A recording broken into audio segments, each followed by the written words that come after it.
হনুমান কেন পঞ্চমুখী রূপ ধারণ করেছিলেন? পঞ্চমুখী হনুমানের পুজো করার রহস্য। কীর্তিবাসী রামায়ণ থেকে জানা যায়, রাম রাবণের যুদ্ধের সময় নিজের পরাজয় আসন্ন দেখে লঙ্কেশ্বর রাবণ অত্যন্ত চিন্তিত হলেন। এরপর পাতাল লোক থেকে ডেকে পাঠালেন পাতালপুরীর রাজা মহি রাবণকে। এই মহি রাবণ ছিলেন রাবণের পুত্র বা মন্বন্তরের ভ্রাতা, এবং এই মহি রাবণের পুত্র ছিলেন অহিরাবণ। যাই হোক, রাবণের নির্দেশে মহিরাবণ বিভীষণের রূপ ধারণ করে রাম শিবিরে প্রবেশ করেন এবং মায়া বলে রাম লক্ষ্মণকে অচেতন করে নিয়ে যান পাতাল লোকে। রাম লক্ষ্মণের অনুপস্থিতি টের পেয়ে শ্রী হনুমান দেখতে পেলেন শিবিরের পাশে একটি সুড়ঙ্গ পাতাল লোকের দিকে নেমে গেছে।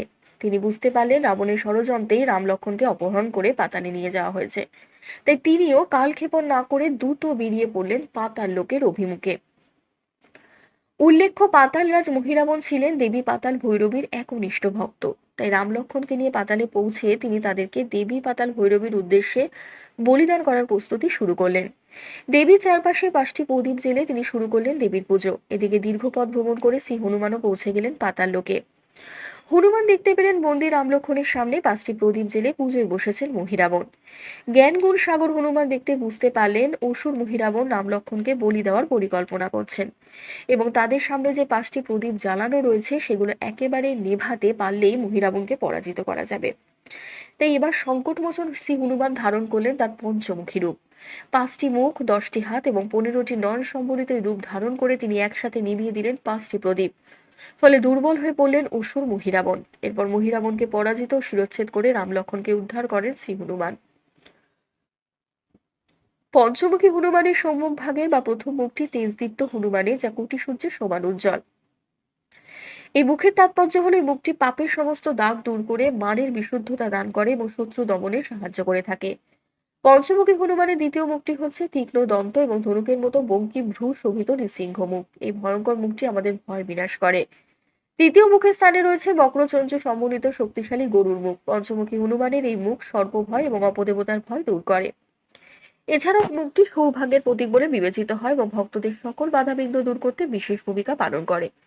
পঞ্চমুখী হনুমানের চতুর্থ মুখটি কৃষ্ণবর্ণ কিন্তু মহাকাশের মতো উজ্জ্বল বরাহ মুখ। এই মুখ পিশাচ এবং নরক ভয় দূর করে সুখ সমৃদ্ধি দান করে, মনকে শান্ত রাখে এবং দীর্ঘায়ু ও ধন প্রাপ্তির পথ সুগম করে।